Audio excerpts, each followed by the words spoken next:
Okay. So welcome. Thank you for coming. Thank you for inviting us. I'm Tracy Simmons. I'm with Meadowlark Press, and we have three of our authors here with us today, Julie Stielstra, Jerilynn Henrikson, and Mike Graves.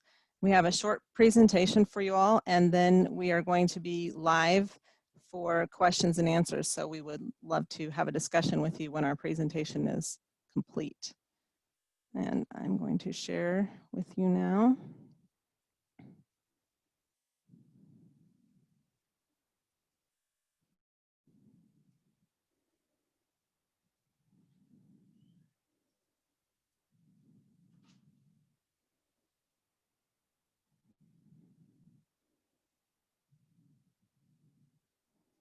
Hi, I'm Tracy Simmons from Emporia, Kansas.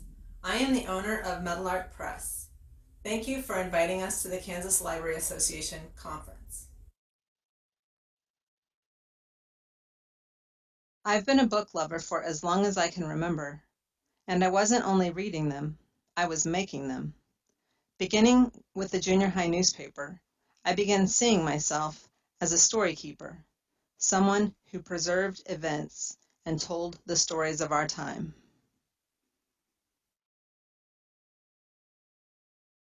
Having spent most of my adult life writing and working behind the scenes for assorted book publishers of all sizes and various publications, Meadowlark began with a green bike. It was 2014, and this group novel by Kevin Rabus, Michael Graves, and myself began the Meadowlark journey.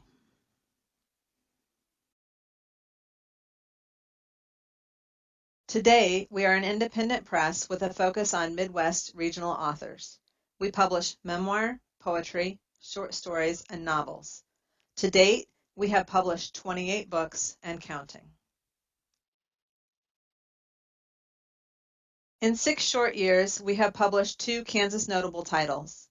To Leave a Shadow kicked off the Pete Stone series of private investigator stories. Set in historically accurate 1930s Wichita, Michael D. Graves created the character of Pete Stone as a memorial to his grandfather, and the book was featured as a 2020 Iola Community Reads selection. Headwinds tells the story of the air base coming to Liberal, Kansas, and the beginning of what would become the Marysville Municipal Airport after World War II. Headwinds tells of a time when families headed for the airfield after church on Sundays to watch pilots train, and Edna Bell Pearson, the author, was a pilot in training as well. We've published a Nelson Poetry Book Award winner. Stage Whispers features poetry by Roy Beckemeyer, a multi-year Poet of the Year for Kansas Authors Club, among his many accolades. We've also published 2 Martin Kansas History Book Awards. A Cow for College is a short story memoir collection depicting growing up on a farm in 1950s Graham County, Kansas. Golden Rule Days, the same author, James Kenyon, made 12 trips across Kansas to visit every county in the state, collecting stories of former Kansas high schools as he went. And finally, just awarded this month, a J. Donald Coffin Memorial Book Award. Detective Pete Stone is back in this 3rd book of the series. A young woman is stabbed to death in Wichita. Within hours, police nab a suspect. The case open and shut until a university professor calls on Pete Stone to prove that the suspect is innocent.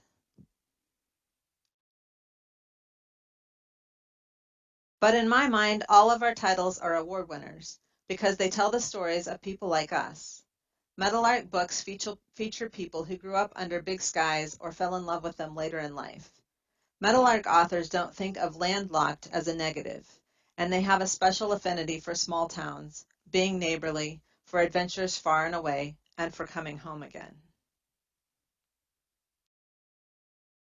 Meadowlark is the home of the Birdie Poetry Prize, which features a cash prize and publication for poets in its 3rd year in 2021. And we are very excited to announce a new literary venture with Quincy Press.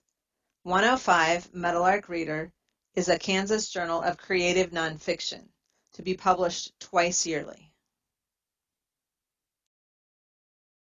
Today, I would like to introduce you to 3 Meadowlark authors who have published books in 2020.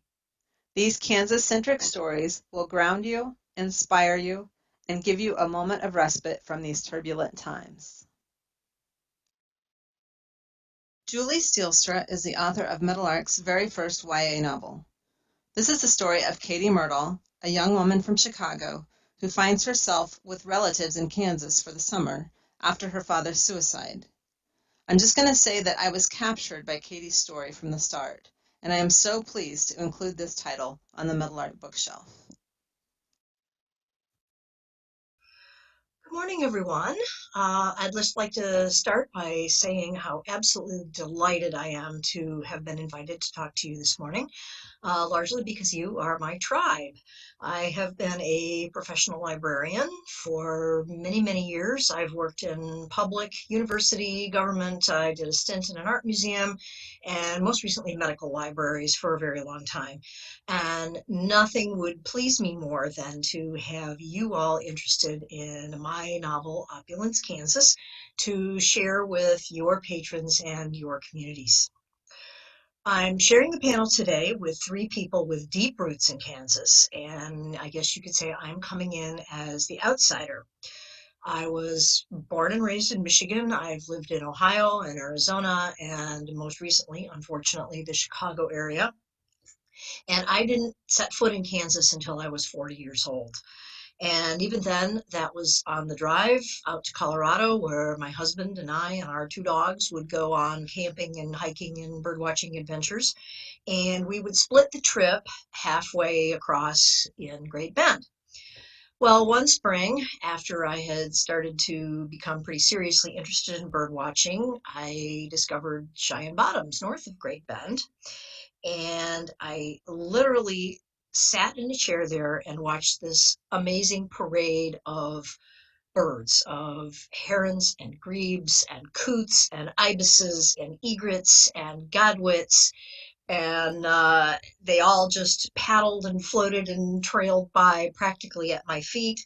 Plus, there were coyotes and turtles and snakes and muskrats, and I felt like Snow White in the Enchanted Forest with all the little forest creatures coming out to meet her. So ultimately, we just ditched Colorado and we just kept coming back to Kansas for 20 odd years. We used to get off the Kansas Turnpike at Admire, which is just still one of the most gloriously lovely places I know of.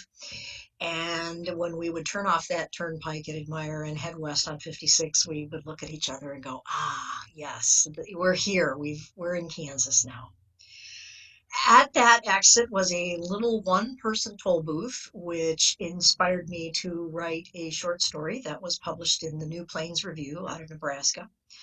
A few years later, Potomac Review published another short story I did about a young art student in Chicago who carries the ashes of a friend out to Cheyenne Bottoms to be scattered. Ultimately, we bought a house 5 miles from Cheyenne Bottoms, and I set another story right there about a lonely young man keeping bees, learning to join a community, a local community. And a good part of Opulence actually takes place right in that house. It belongs to the couple who feature as an important aspect of that story. So clearly something in this place under these skies just nourishes my soul and my imagination and my creativity and gave me this desire to just explore it somehow, capture it, and share it in writing. So writing Opulence became my sort of larger scale effort to describe the experience of discovering a place which is completely unlike anywhere else I'd ever lived and falling in love with it and how it can change you. I wanted to explore the contrasts that I found of urban versus rural, the vertical versus horizontal, the crowding and congestion versus a sense of community, privilege versus labor, just all these different contrasts that I saw. And the way into a story like this, of course, is the old fish out of water trope where you take a character and drop her into an unfamiliar environment and see what she learns and how she copes. And it became a YA novel, and not because I am a YA writer in any meaningful sense, but rather that process of discovery and change just seemed to fit with the coming of age and rites of passage and that expansion of awareness and consciousness that seems to come along with adolescence. But as I tackled this YA genre, I did consider some writers who do write for youth. I didn't exactly go looking for them as models or to do research, but rather they were just writers that I had heard of or read reviews of or discovered on my own that I read and had really enjoyed. And I will tell you that this year I've been on the judging panel for a YA fiction competition run by the state of Illinois library system. And if I see one more multi-volume, post-apocalyptic, dystopian fantasy novel, I think I'm going to cry. There was a day that I was at our local public library back when they were still open, and I picked up a new book off the YA shelf about a teenaged girl who is kidnapped, raped, and tortured by a boy who then commits suicide in front of her. And I thought, if this is the market, I am totally doomed. But then I thought about Claire Vanderpool and John Green and Rebecca Stead and Lauren Wolk and Kate DiCamillo and Mark Haddon and yes, Philip Pullman. I'm not totally rigid about those fantasy trilogies. I really loved his Dark Materials trilogy. But all of them have these humane voices with heart and some tenderness and wonderful, wonderful writing. And so I would like to think that Opulence is that kind of book, or aspires to be that kind of book. As we settled into our adopted community of Ellenwood, I started learning about the history of the town and its surroundings and its buildings. And I ran into other stories from Kansas history. One that really struck me was about the failed planned community of Runnymede in southern Kansas in the late 19th century, which was built to attract the younger sons of English nobility. So some of these stories and elements became the building blocks for the town of Opulence.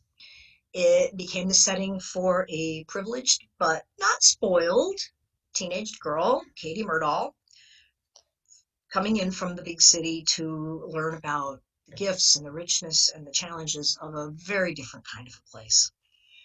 Place is very central to this story, as seen through the eyes of someone seeing it for the first time. It's so central that when I finished writing it, I thought, well, what am I going to do with this story? I'd had the short stories published. A little historical novel I wrote called Pilgrim won a novella contest with Minerva Rising Press a few years ago.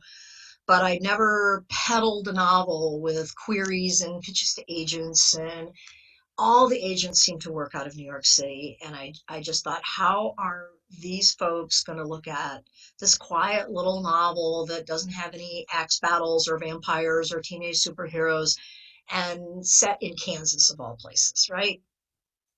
I did not consider self-publication. I am a librarian and I know how tight your budgets are and how carefully you need to select what you put in your collections for your patrons and your community. So I thought, well, maybe I can find a publisher that's based in the Plains, in the Midwest, even in Kansas, who would be willing to look at a story like this. So I Googled up Independent Presses Kansas, which took me to the Poets and Writers website, which has a directory of independent presses. So I typed in Kansas, and the very first hit was Meadowlark Books. So I combed through their website and their memoirs and books of poetry and fiction, which all had a Kansas angle. And I really liked how the books looked. I liked how they looked. I liked what kinds of stories they were. And so I packed up my manuscript and sent it in. After the reading period closed, Tracy posted about this amazing array of wonderful stories and manuscripts that they'd received and how she just wished that she could publish them all. And I kind of sighed and went, oh, well, okay, it was worth a shot. It wasn't a bad idea, but oh, well. And then I got the email from Tracy saying that she wanted to publish Opulence, which made me so happy. And we were off on our publishing adventure, which resulted in this little book with my name on the cover. And I do want to tell you that the cover was also a Kansas product from a friend of mine in Great Bend, a wonderful birder and fabulous photographer called Jay Miller. I sought him out for his photographs because I knew he would capture what I thought of as the gorgeousness and the opulence of the Kansas landscape. I confess I have some mixed feelings about my desire to share the beauties and the charms of the state, which has completely captivated me. I don't particularly want any other people from Chicago to move here. Maybe we should just keep this our little secret because we like it just fine, just the way it is. But I hope that you real Kansans will enjoy this story from an outlander who is trying to express her sincere affection for a state that should not just be a flyover, but should be crossed and explored and appreciated. And thank you very much. And next we have Jerilynn Jones Henrikson, an author from Emporia. Jerilynn has lived her life loving the rolling flint hills of east central Kansas. Most of her writings are designed to appeal to the very young, with clever rhymes and engaging situations featuring Kansas as a background.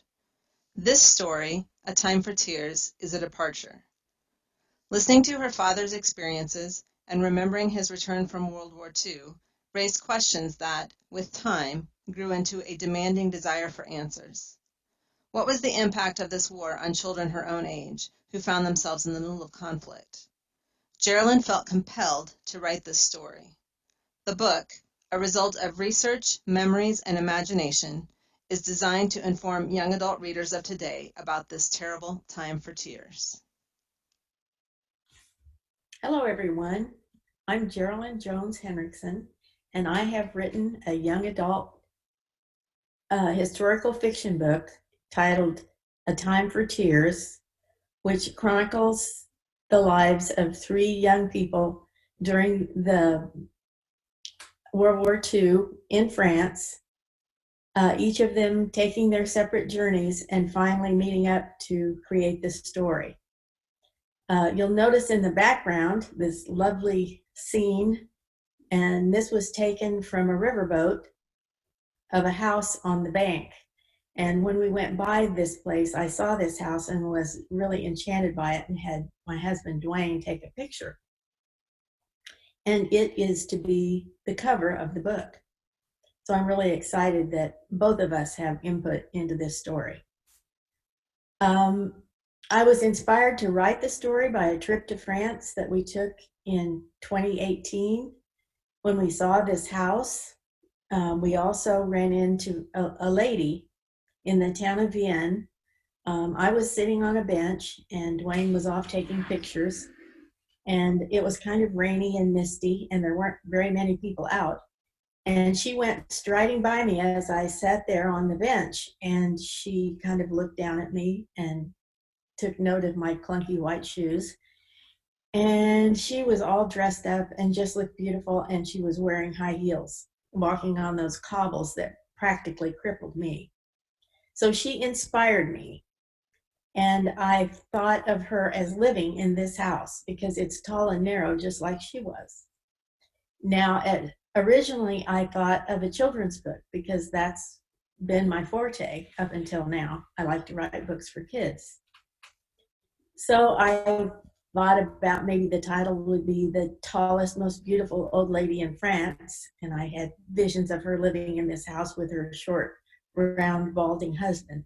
But as the story progressed in my mind, it became much more serious and more of a young adult story. At any rate, I began thinking about this story, and one of my inspirations was kind of the current rise of a return to fascism, which I find very disturbing. And I thought perhaps a story about this time from the point of view of some young people might be apropos for the time. So anyway, I began thinking about writing the story, and then I could hear this little voice in the back of my head that kept saying, but you're only supposed to write about things you know about. So I set about finding out more about this time period. Now, my own dad was involved in World War II, and he was a tank commander, a sergeant, and was involved in the Battle of the Bulge. And during that battle, his tank took a hit and he was thrown free, but the rest of his crew was killed in that battle. And it had a terrible effect on him for the rest of his life. And at that time, nobody had heard of or thought about something such as PST.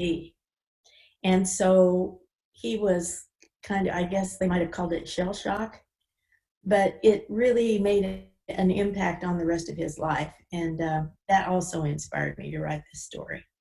So I began with talking to some of my friends, one of whom is Marjorie Worley, and Marjorie's dad, Keith Witt, had volunteered early to go overseas and be in the RAF. And he was a glider pilot. And I thought, well, it would be cool to have one of my characters follow that path.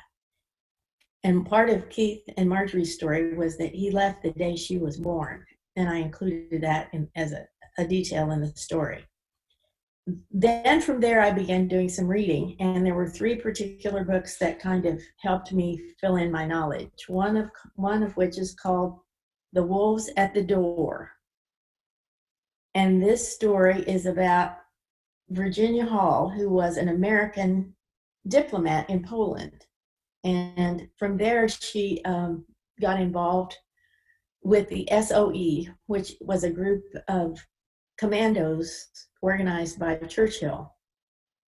And she became perhaps the most important leader in the resistance. It was through her that most of the funding from Britain went into the French resistance. And her story is remarkable.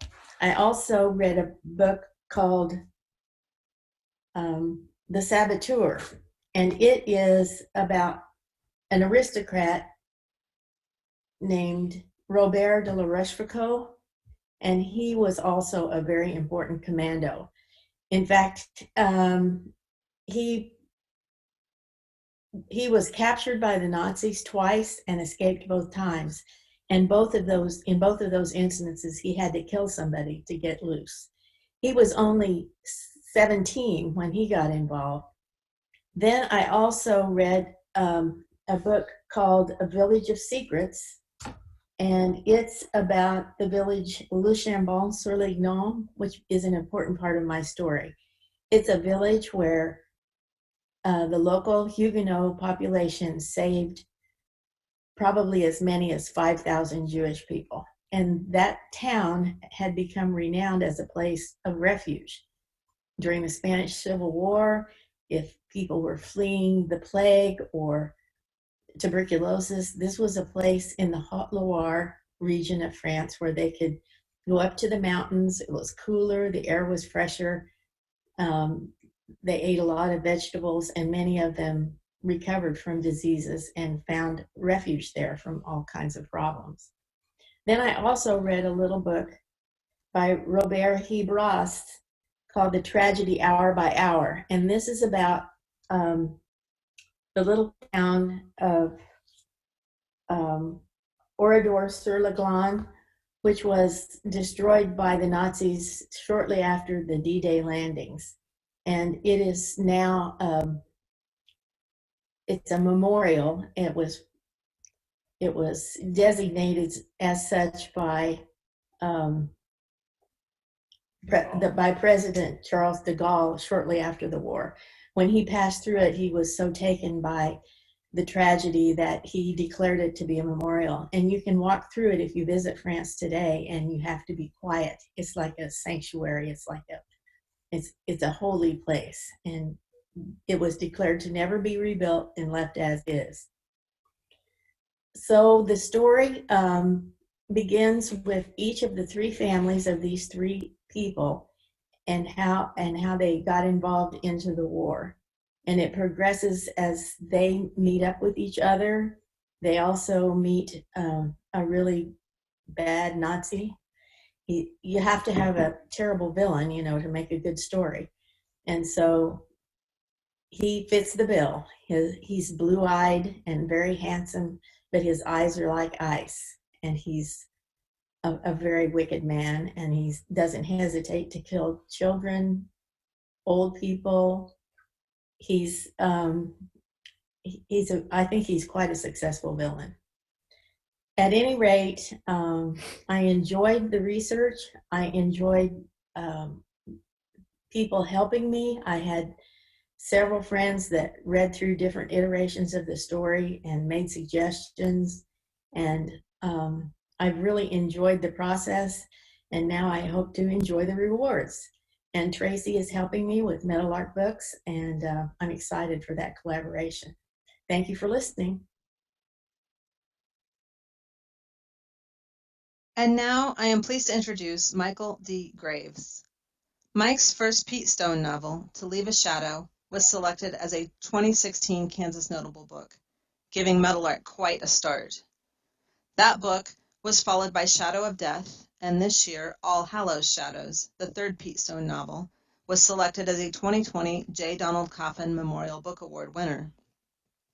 Mike was instrumental in the start of Meadowlark as an author of Greenbike, and his Pete Stone series, in the beginning he told me there would be only one, has become a cornerstone of the Meadowlark bookshelf.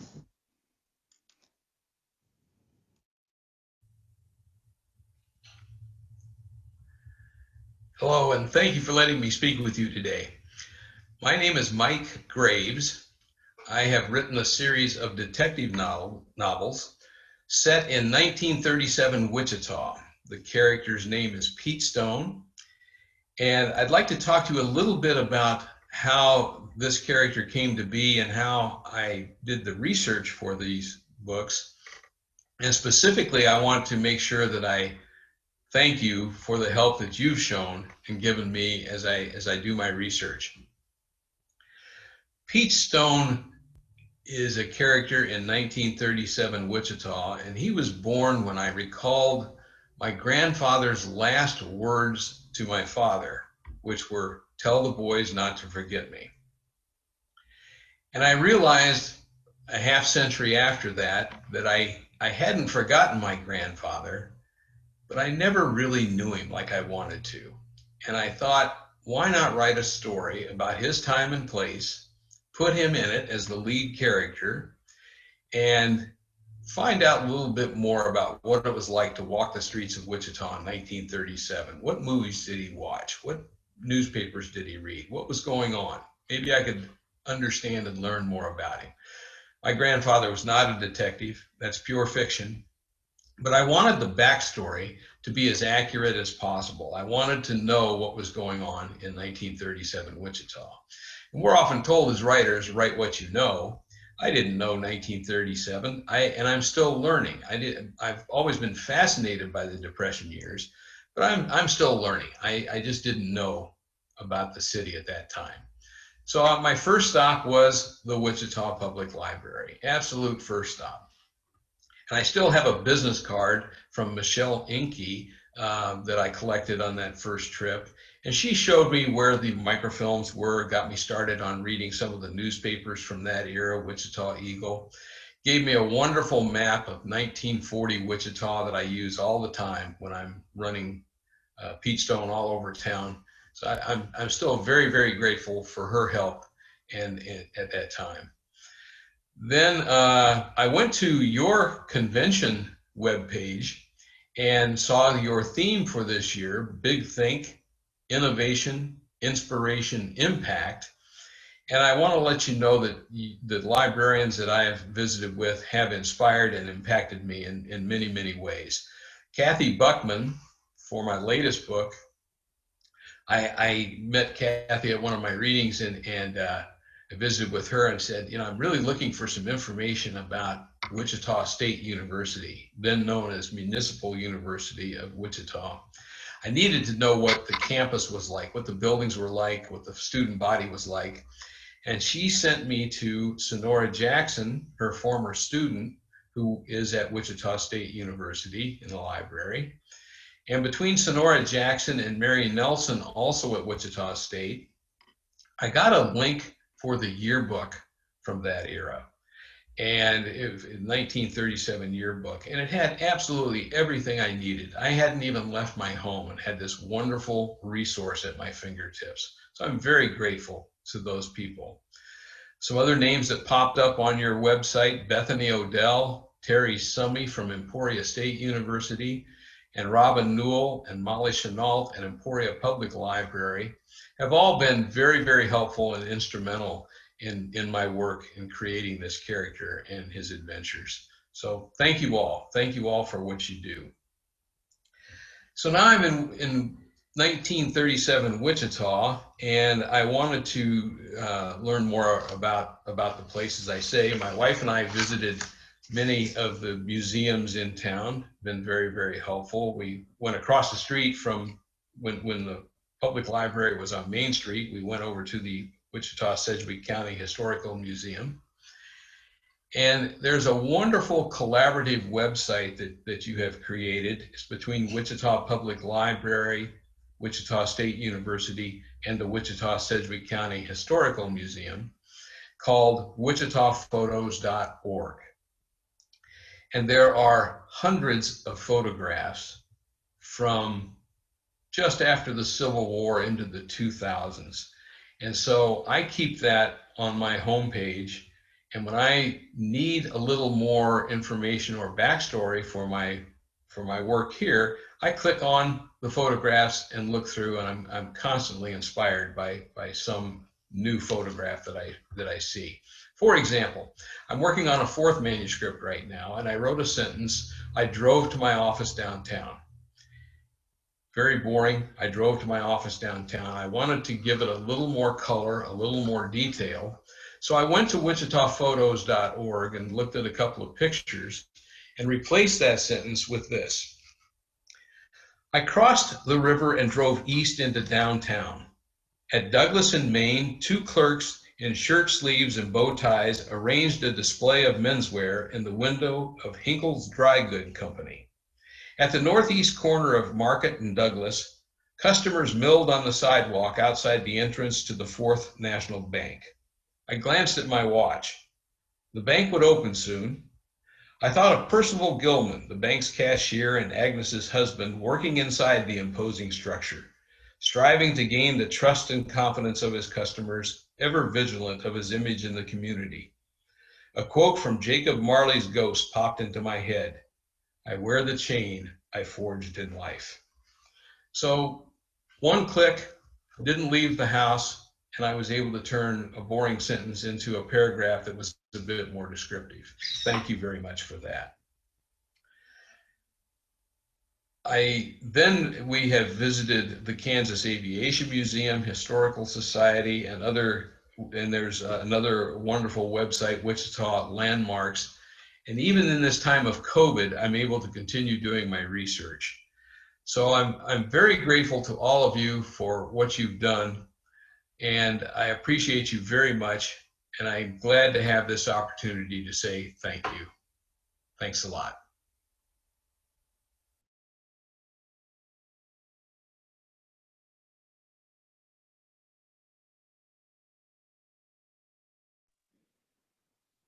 Got to figure out how to unmute myself. And I'm going to invite my authors to join me back here on the screen.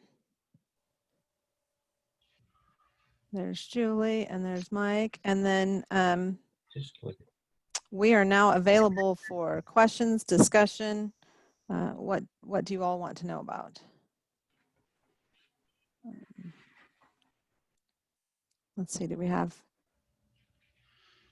a chat option. If you want to put in questions by chat, we can read them and discuss. I believe there's also a way you can raise your hand in the participant list.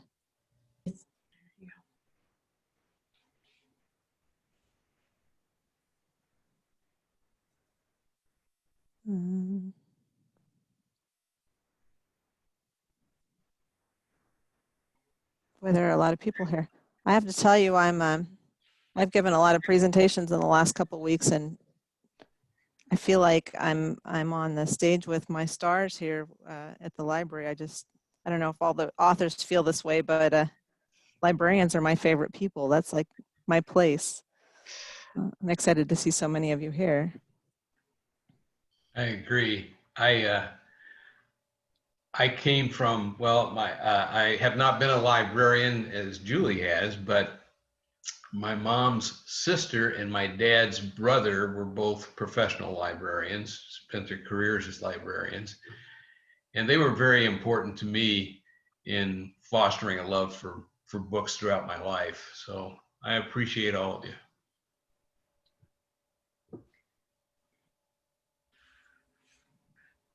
I just will take a minute to thank Mike for sharing some of his the sources that he picked up. I'm actually embarking on a historical novel myself and just starting to try to put it together. And I was busily jotting down the websites that you referred to, and hopefully they will come in handy for me too. So thank you for that.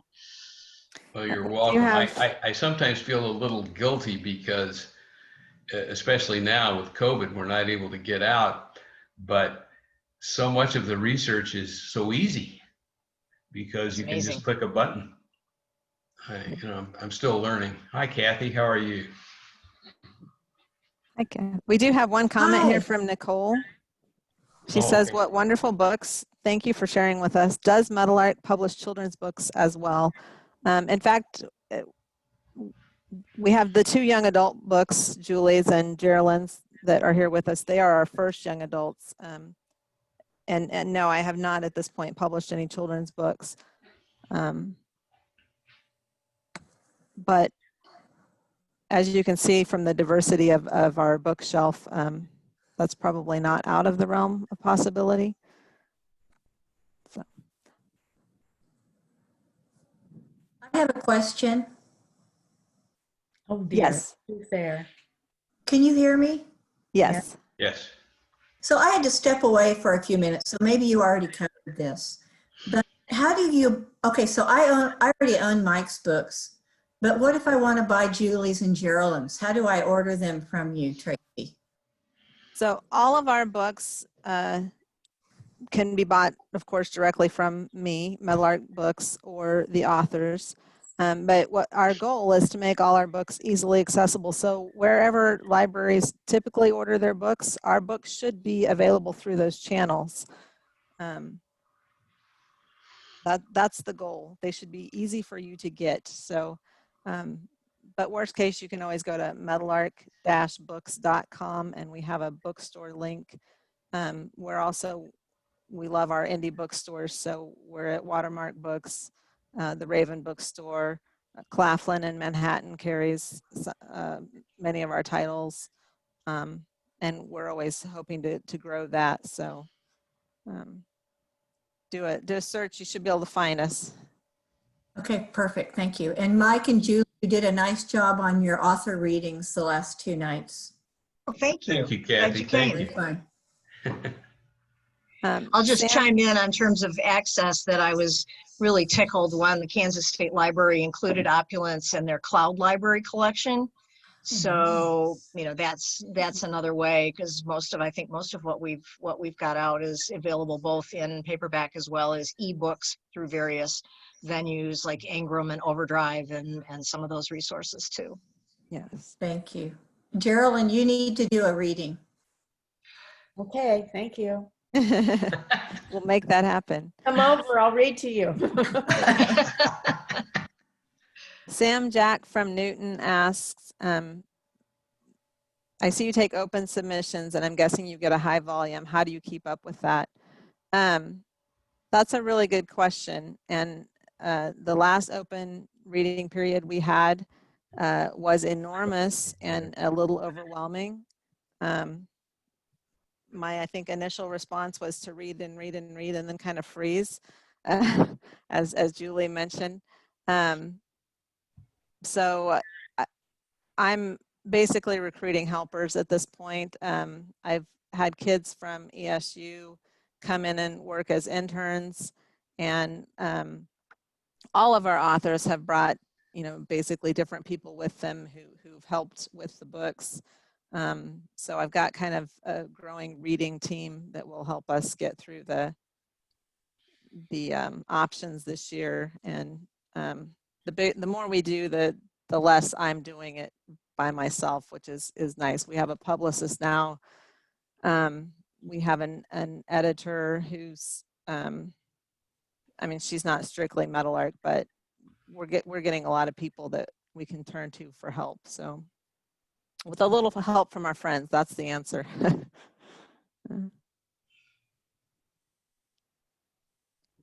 Let's see.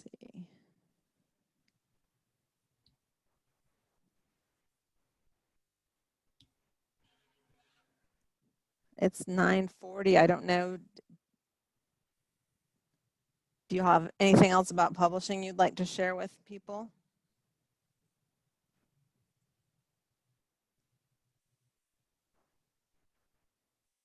Are you talking to us? I'm sorry, I'm talking to the authors, yes. Well, I've tried several routes, and so far Meadowlark is my favorite. Oh, thank you. I especially was excited to find out that you said yes after I fell into the coffee shop when we had our interview. Remember that? I tripped at the front door and did a face plant right in front of you. I do remember that now that you. And I think maybe it was sympathy. Nicole asks if any of the authors are doing virtual readings and talks, and yes, I'll go ahead and volunteer them and say that they're willing to do that for libraries too. I'm sure if you all want to connect with them. Mike and Julie both the last 2 nights have been with ESU Archives. They have a series that they kind of do, and we've done that virtually. So yeah, we're. May I add this to the readings that Julie did? Julie read last night, and I read night before, and those readings are now on YouTube. Yeah. So if you go to YouTube and just enter our names, in my case it would be Michael, only because that's the title they put on it. But Michael D. Graves and Julie Stielstra, they should pop up.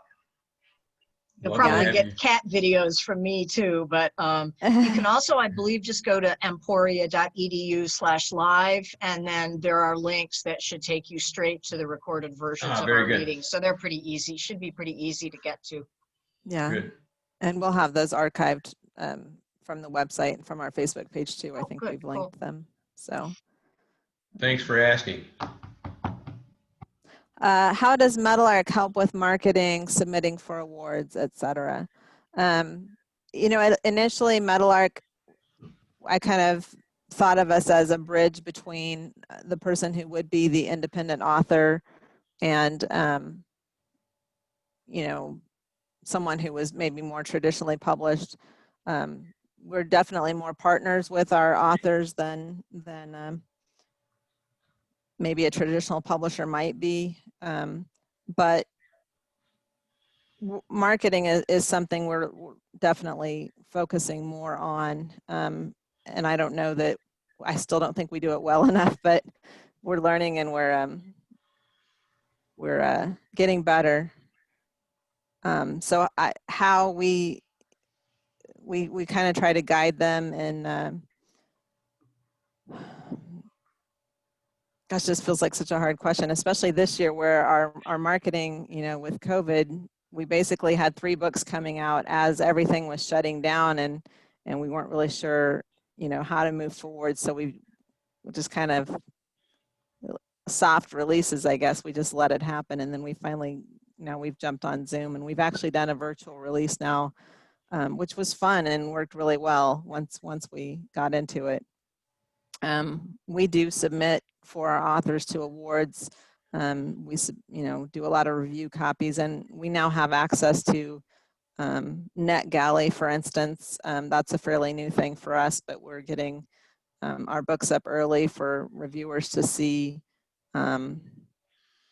Just everybody we meet teaches us something new, and we grab it and try to make that part of what we do. I'll certainly second the comment as a new author on the publishing side that Tracy has really been great about saying, hey, you know, there's this award here, and I think maybe that would be a good fit for Opulence. What do you think? And so she's really alerted me to opportunities, and then we kind of work together to get the press release written or the application filled out. And so that's been, you know, tremendously helpful to me as someone who's kind of new to this whole side of it.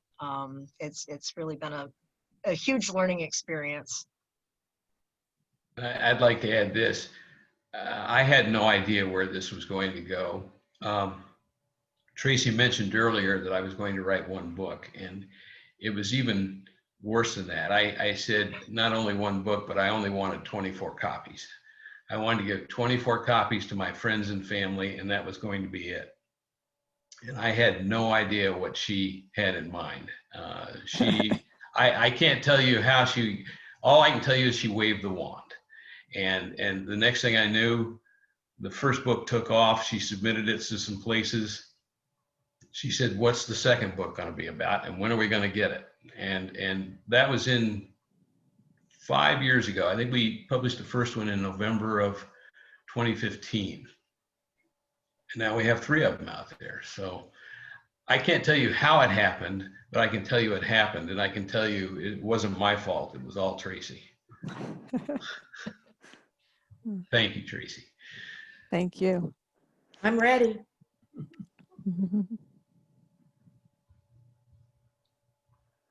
Yeah, Jerilynn's book officially, our release party is next week, next Friday. We are going to be part of Emporia's First Friday event, and the weather's going to be perfect for us. Jerilynn's already put out a request.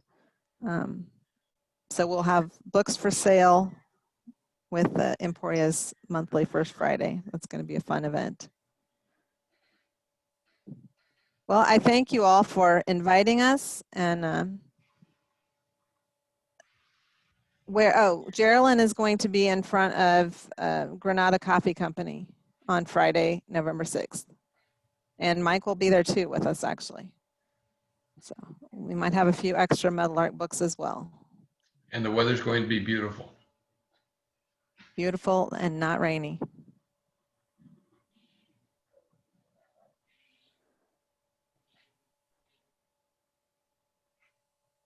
All right.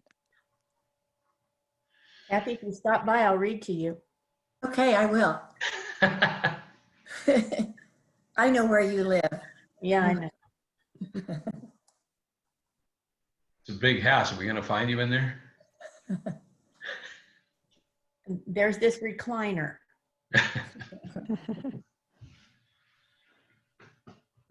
All right. So I'm assuming you all stay in this channel